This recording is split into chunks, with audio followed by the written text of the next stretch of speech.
వాయిదా పడ్డ 3 మున్సిపాలిటీలో ఎన్నికల నిర్వహణకు అంతా సిద్ధమైంది. హైకోర్టు ఆదేశాల మేరకు రాష్ట్ర ఎన్నికల కమిషన్ అన్ని ఏర్పాట్లు చేసింది. మరోవైపు బీఆర్ఎస్ అధిష్టానం ఇబ్రహీంపట్నం, క్యాతనపల్లి, ఖానాపూర్ ఎన్నికల కోసం పరిశీలకులను నియమించింది. ఈ 3 స్థానాలకు గులాబీ పార్టీ కైవసం చేసుకునే అవకాశం ఉండడంతో ఉత్కంఠ రేపుతున్నాయి.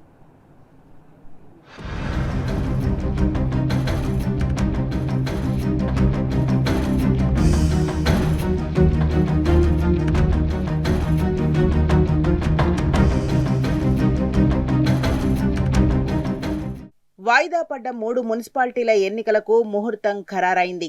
రాష్ట్ర రాజకీయాల్లో ఇబ్రహీంపట్నం, కేతనపల్లి, ఖానాపూర్ ఎన్నికలు చర్చనీయాంశంగా మారాయి. అధికార కాంగ్రెస్ పార్టీ ఈ 3 మున్సిపల్ పీఠాలను దక్కించుకునేందుకు అడ్డదారులు తొక్కింది. పాలకుల కుట్రలతో ఆయా స్థానాల్లో చైర్పర్సన్, వైస్ చైర్పర్సన్ల ఎన్నిక వాయిదా పడింది. చివరకు హైకోర్టు జోక్యంతో రేపు ఎలక్షన్స్ నిర్వహించేందుకు రాష్ట్ర ఎన్నికల సంఘం సిద్ధమైంది. రాష్ట్ర అత్యున్నత న్యాయస్థానం ఆదేశాలకు రేవంత్ సర్కార్ తలొగ్గాల్సి వచ్చింది.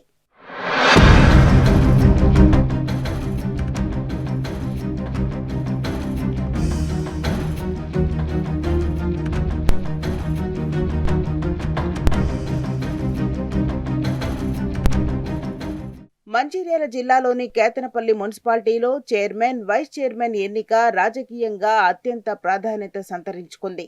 మంత్రి వివేక్ ఎన్ని అడ్డదారులు తొక్కినా, ఎంత భయపెట్టినా ఇక్కడి బీఆర్ఎస్ పార్టీ కౌన్సిలర్లు అదరలేదు, బెదరలేదు. ఈ నేపథ్యంలో తాజాగా గులాబీ పార్టీ సీనియర్ నేతలు, మాజీ మంత్రులు గంగుల కమలాకర్, కొప్పుల ఈశ్వర్ను కేతనపల్లి ఎన్నిక పరిశీలకులుగా బీఆర్ఎస్ అధిష్టానం రంగంలోకి దించడం వెనుక పెద్ద వ్యూహమే ఉంది. కౌన్సిలర్లను ఏకతాటిపై ఉంచటం, క్రాస్ ఓటింగ్ జరగకుండా చూడటం వీరి ప్రధాన కర్తవ్యం. అంతేకాకుండా రేవంత్ సర్కార్ కుట్రలకు బీఆర్ఎస్ కౌన్సిలర్లు భయభ్రాంతులకు గురికాకుండా చూసే బాధ్యతను నిర్వర్తించడంతో పాటుగా పార్టీ అండగా ఉంటుందని భరోసా ఇవ్వనున్నారు.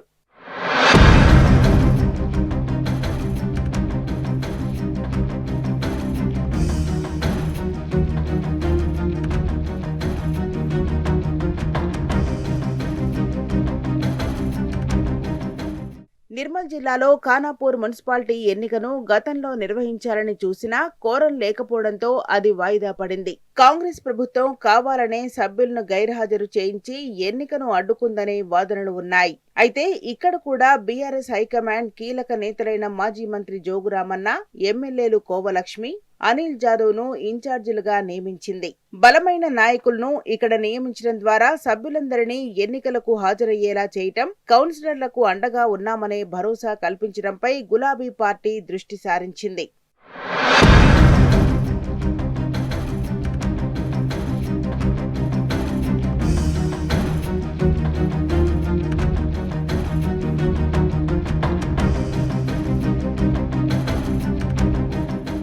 రంగారెడ్డి జిల్లా ఇబ్రహీంపట్నం మున్సిపాలిటీ ఎన్నిక ఉదంతం రాష్ట్ర వ్యాప్తంగా సంచలనం సృష్టించింది. 19వ వార్డు కౌన్సిలర్ ఆకుల యాదగిరి అదృశ్యం కావడంతో ఆయన భార్య కోర్టును ఆశ్రయించటం, దానిపై హైకోర్టు స్టే ఇవ్వడం చకచకా జరిగిపోయాయి. ఫిబ్రవరి 2026లో కౌన్సిలర్ స్వయంగా కోర్టుకు వచ్చి తాను సురక్షితంగా ఉన్నానని చెప్పడంతో స్టే తొలగిపోయింది. ఎలాగైనా సరే మున్సిపల్ పీఠం దక్కించుకోవాలన్న సర్కార్ కుట్రలను హైకోర్టు పటాపంచలు చేసింది. దీంతో ఇబ్రహీంపట్నం మున్సిపాలిటీ ఎన్నిక అనివార్యమైంది. ఇది బీఆర్ఎస్ పార్టీ నైతిక విజయం అంటున్నారు రాజకీయ విశ్లేషకులు. గులాబీ పార్టీ కౌన్సిలర్లకు అండగా ఆ పార్టీ హైకమాండ్ కీలక నేతలు, ఎమ్మెల్యేలైన సబితా ఇంద్రారెడ్డి, మాధవరం కృష్ణారావు, దేవిరెడ్డి సుధీర్ రెడ్డిని పరిశీలకులుగా నియమించింది. శాసనసభ్యుడు అరాచకానికి పాల్పడ్డటువంటి సందర్భం మన నియోజకవర్గానికి సంబంధించినటువంటి మొత్తం ప్రజలు గమనిస్తూ ఉన్నారు.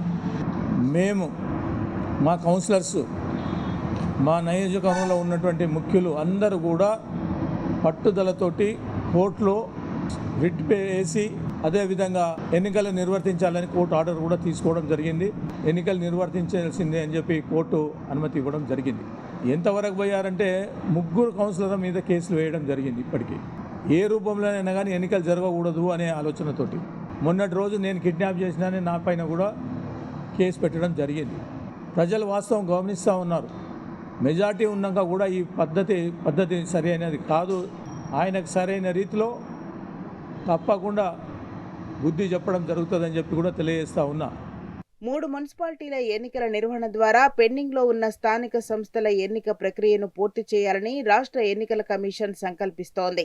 అయితే ఈసారైనా పోలీసులు ప్రభుత్వ పెద్దలకు అనుకూలంగా వ్యవహరించకుండా న్యాయం వైపు ఉండేలా చూడాలంటున్నారు రాజకీయ విశ్లేషకులు.